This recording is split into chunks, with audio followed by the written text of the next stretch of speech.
my friends, and welcome to today's video break. Psalm 37 verse 20 says, "But the wicked will perish.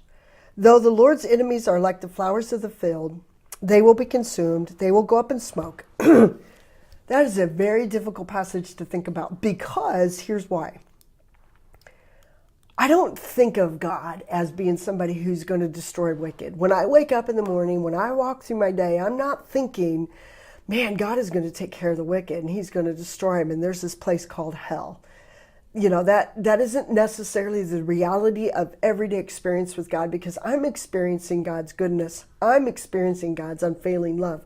I'm experiencing the richest, just like you are, of all that he wants to give us. And it's this daily walk. But you know, there are people who are walking completely without God's, because they just have walked a different path.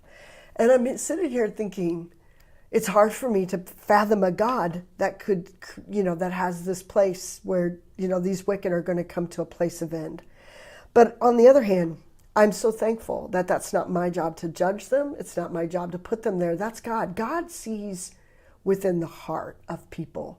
And he does promise us. I mean, he does say things in Matthew 7:13 where he says, "Enter through the narrow gate, for wide is the gate and broad is the road that leads to destruction, and many enter through it." So there is these roads that you and I choose to be on. And I don't want to be on the road of destruction any more than you do. And so we experience this daily pleasure of walking through this narrow way with the Lord, even though we might be surrounded by people who have chosen a road of destruction. And we don't look at them and say, ha, ha, ha, one day you're going to go up in smoke. That's not our attitude. Our attitude is this place of continually being the light in the midst of darkness.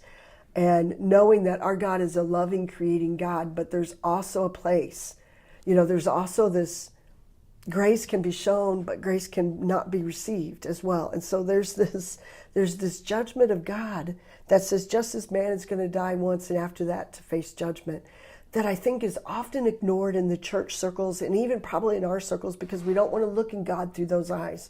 And I think it's hard to look at God through those eyes simply because we haven't seen God through those eyes. Does that make sense?